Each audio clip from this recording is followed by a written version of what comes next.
Good morning, class 8. How are you guys doing? I hope you all are doing great and fine, and wish you all a great Navratri weekend of these 9 days. May Goddess Durga bless all of you. Not only these 9 days, and for the 9,000 years to come, for you and your whole family, bless so that all happiness, prosperity, abundance of everything should be there in your all families at your homes and. I hope for all the best and pray to God for the same. So enjoy your pujas and have a great time. I know during the pujas you don't want to study, but it's my job. I have to do it. I am a sharer, so I have to keep on doing my job. I don't have any other options. So I am not going home. I am staying here. I have been from the past. I have not been home for the past 1.5 years now. So I am still here in Bihar and I am starting to loving it. So if I ever someday earn up some good money, I might buy a place here also, buy a flat or something. That was just a joke. Well, I have plans. I have other plans in life too. So, but as long as I'm here, I'm going to be there for you guys as a sharer. And don't go on my this look. I was not well, and I was just paranoid for some days, So, and I have this small cut on my chin, so I'm not able to shave right now. So it's nothing got to do anything. There's nothing religious in this. It's just a different phase of life of mine. So I'm never like this. As I have this military background, I shave every day. But I myself am looking odd. But I have this cut here. I don't know, I got hurt or something. So tomorrow I might get shaved as it gets. I'm on medicine right now. So anyways, guys, have great fun during the pujas, and we'll come back to the SSC part, chapter 9, and we'll be there on this colonialism and urban change, actually, what happened. So, I'll just give you a basic idea about it, and after that, we'll go to reading it and we'll finish the chapter. See, reading you have to do yourself. Explanation I'm going to give. See, it's not like kids. You are no more kids. You are in class 9. Next year, 2021, 22, you'll be giving your exam, right? So by that time, everything is going to be normal. I'm going to give you basic explanation. My type of sharing is different. I guess you try to understand. Those who are very stuck in history when the school opens, obviously I'll go and explain it to you. History is his story, so you have to read it as a story and grasp it inside. So you have to culture your brain for doing it. So for culturing your brain, you have to work a lot hard. You have to do some good reading, good thinking, be positive, and try to understand. If you don't understanding, look for it in the dictionary. Not going, you have Mother Google there. Type it on Google. Take out the meaning instead of going into that Free Fire and watching YouTube, all whatever anything you're watching. But you are not supposed. I'm not banning you from watching YouTube. I'm not banning you from doing anything of your personal work. Enjoy life, but when you are on studies, try to focus on it. It's going to take you somewhere, I promise, if you listen to me. Anyways, let's get started. What happened during this colonialism and this urban change which happened, actually what happened? The British presence in India. If we take it in this way, is how do we take it? Or how should I tell you? Okay, let's do it this way. The British presence of India, like the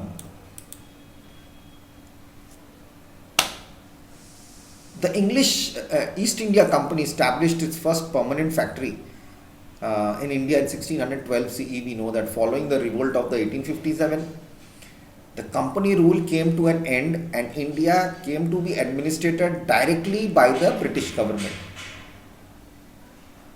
The provinces in India were broadly divided into two categories: the areas directly ruled by the British, which came to be known as British India, and the princely states, which were ruled by Indian princes who acknowledged the suzerainty of the British, who accepted their rule, and they were buttering them to take care of themselves. Okay, this is one. And another part is the collapse of the Indian industries and the de-urbanization which happened. Now, the process by which more and more people come to live in cities is called urbanization. The process of urbanization in India was much slower when it actually still now compared to the Western Europe. Now, in fact, with the advent of the British rule, the old towns and the cities which had enjoyed prominence during the Mughal era, started to decline when the British came, the advent British rule. Unlike Western Europe, where industrialization led to urbanization, in India it just had the opposite thing. It led to the decline of older urban centers. This decline, this decline is rather known as de-urbanization. Other people were growing and British were bringing it down in India. They were taking away things from India. So obviously a de-urbanization system is going to happen. As the economy changed from being an exporter of finished goods to being an exporter of raw materials, that was the simple cause. Old port cities like Surat and Masulipatam went into decline. Local bankers became bankrupt. Towns associated with textile trade like Dhaka and Murshidabad, Bangladesh, Murshidabad. Murshidabad is in India now. At that time, Dhaka was here. Dhaka is the capital of Bangladesh. Also declined as the market was filled with cheap factory produced goods from England. Large numbers of artisans and craftspeople went back to agriculture. De-urbanization is happening. As the colonial government began to emphasize the cultivation of raw materials like indigo and opium, which was a high class quality of India, the economy became agricultural based and industries took a backseat. Now the Indian industry lagged behind the West for quite a long time. Today we are making BMWs in India. Tom Cruise is in his Mission Impossible Part 7. He is driving a Indian made BMW assembled in India bike. We have BMW cars for the Indian roads. We have Mercedes Benz being assembled in India. We have the BMWs, we have the Mercedes, we have the Audis all assembled in India, but these are all foreign brands. So now we are quite in that level. But the British had really brought us down. If the British didn't come and we didn't butter the British, we would have been number one today. Or just hand in hand with America. Seriously guys, this is our mistake. This is just the basic introduction I gave you. The towns, emergence of new urban spaces. There was an emergency of new urban. The British administered India through three main presidency towns: Madras, Bombay, Calcutta. Why? There are three ports, biggest ports of India. They were the new centers of power in India. Delhi is a metropolitan in some point of time, but Madras, Bombay, Calcutta, Delhi is now Delhi because it's the supreme holding of India. That's the main place, the capital. So, but Madras, Bombay and Calcutta are the main biggest metropolitan cities because the sea routes are entangled with it. Now, the presidencies were cities which served multiple functions, had the major ports. Madras, Bombay, Calcutta, warehouses, homes, offices, army camps, libraries, etc. They were also strategically located so that it was easy to be accessible by road, rail and river. And that time flight was not there. Now port towns, the new port towns emerged in this period coinciding with the decline of the Surat and Masulipatam. These towns acted as centers for the export of raw materials. For example, Bombay was a major port for the export of raw cotton, Calcutta for raw jute, Madras for indigo.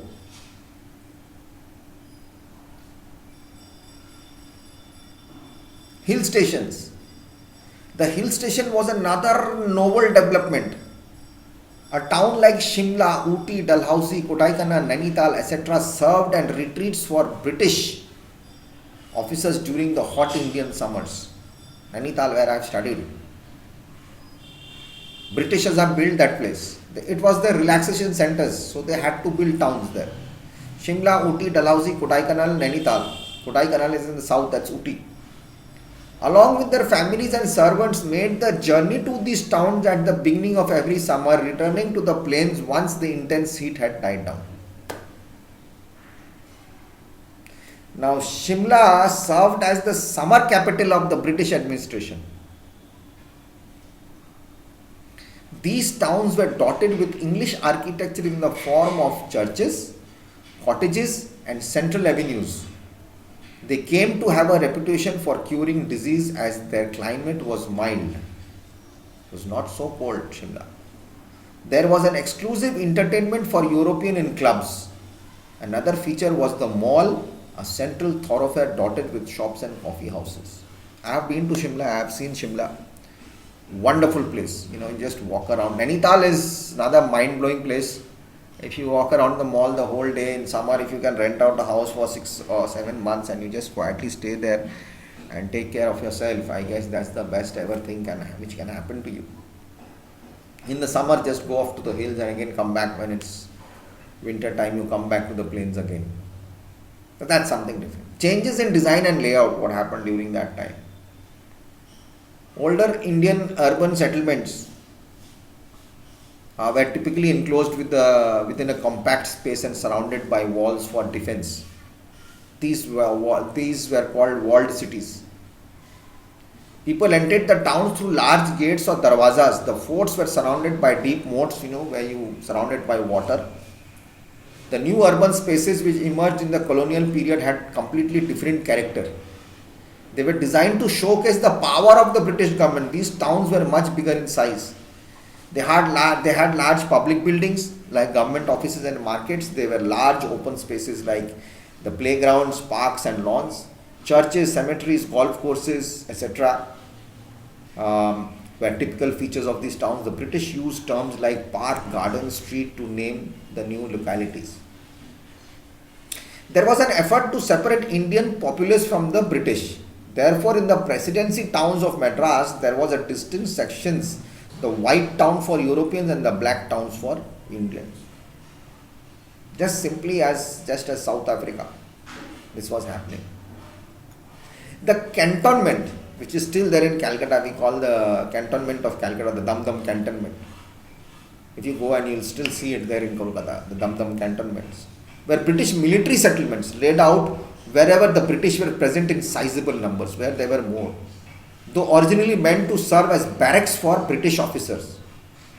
These settlements also housed civilians such as families of the officers, the servants and other people who catered to their needs. These were called cantonments. The Bangalore cantonment, for example, had a population of 100,000 early by the 20th century. It had public offices, churches, parks, shops, schools. It was a distinct entity from the old city. It was a different city. A cantonment is like a city. These were the things which happened. So we'll come back in the next video or in the next class, and we'll come to know about what's going to happen. Okay.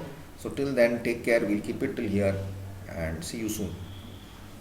Bye bye. Enjoy your great food.